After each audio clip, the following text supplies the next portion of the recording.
Ladies and gentlemen, Dr. Hugs is back. Sarah Cody King has been on a research sabbatical, but she's back. She studied under Masters and Johnsons in the past, and her goal is to prove situations one relationship at a time. She's assisted by Professor Lust, and here she is. Good evening. I'm Dr. Hugs, and I want to welcome you. I hope that those of you who are listening or watching will feel free, get the courage up, and it takes guts sometimes to write these serious questions that you're experiencing with your lover, with your husband, with your spouse, with your child, with your parent, anybody. Anytime there's a relationship problem, that's my specialty, and I'm trained. I did go back and study with Masters and Johnson, which was a wonderful experience, and it kept me in contact with a lot of internationally known therapists like myself, and I'm ready and eager to get your questions about your love life. My assistant here, Professor Lust, is going to read the questions, and I'm going to answer them for you.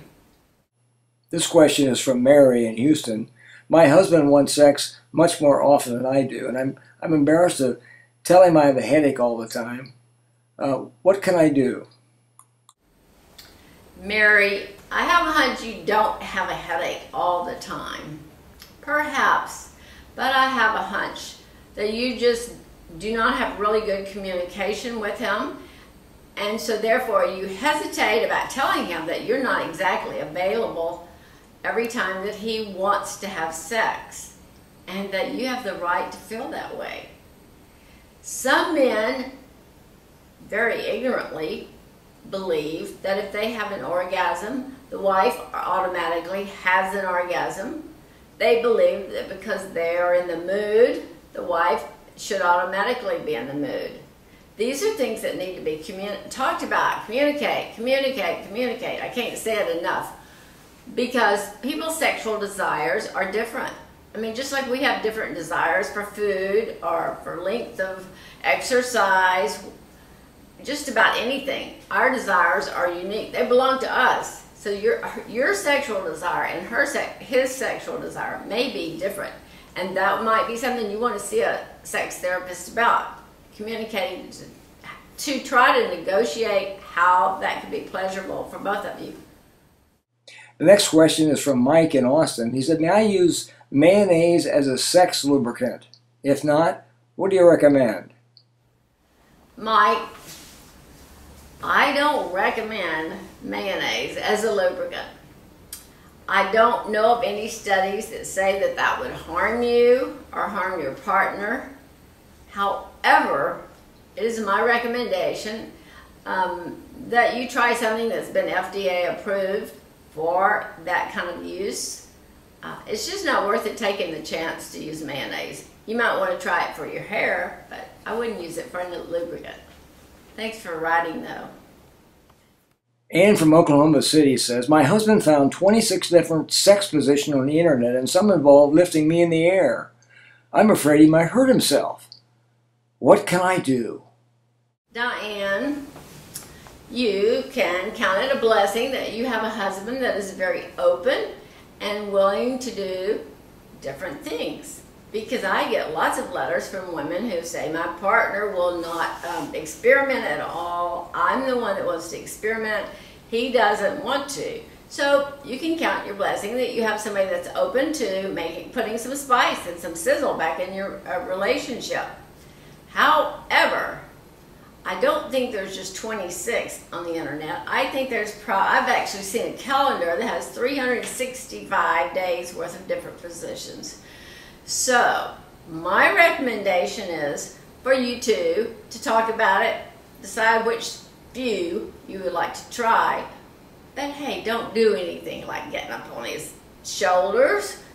No, you're not worried. You need to not just worry about hurting him. You could hurt yourself. Find one that's not going to be hurtful, but it looks fun to you, and try that one. The next question is from Joe on Texarkana. He says, my wife bought a vibrator and wants to use it during sex. Now, I want to provide the action, not some damn vibrator. What can I do?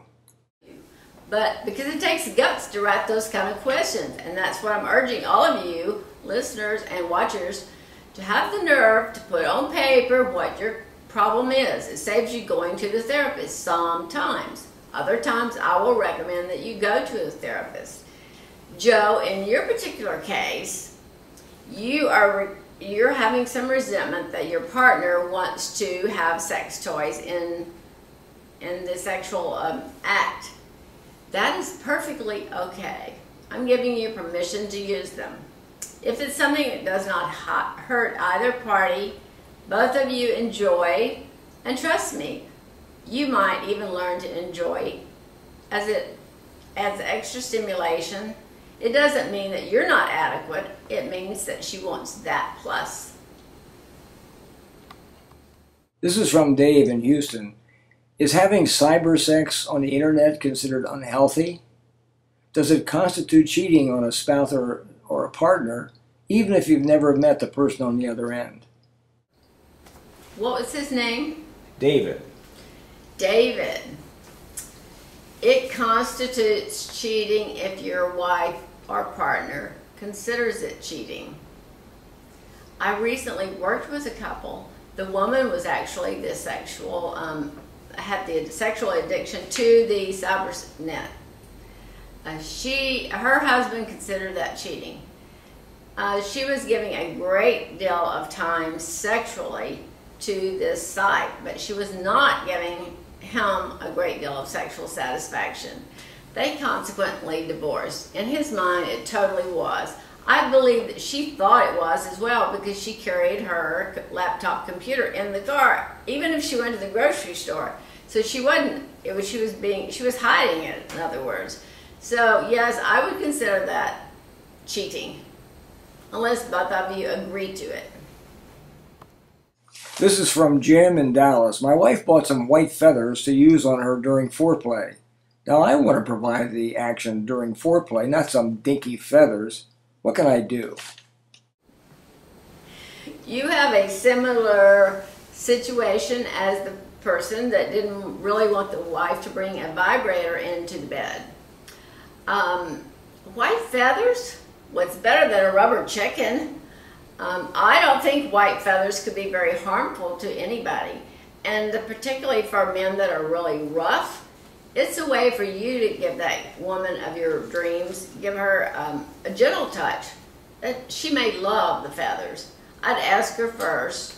Again, most of the things we're talking about that are problems, it's because the two people haven't communicated and really gotten clear on what the other one thinks about things. So, half of foreplay is just communicating. It happens before you get into bed.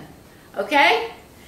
I've loved the questions tonight, haven't you? I mean, they've been really good. And I hope the rest of you that are listening or watching will feel free to send them. And I will answer them next week or the next week after that. We have so many coming in. Thank you so much for watching. Bye. Thank you for watching this first in the series of Dr. Hugs, and send your relationship questions to her email address, drhugs@aol.com, and you can use PayPal for payment. Thanks again for watching.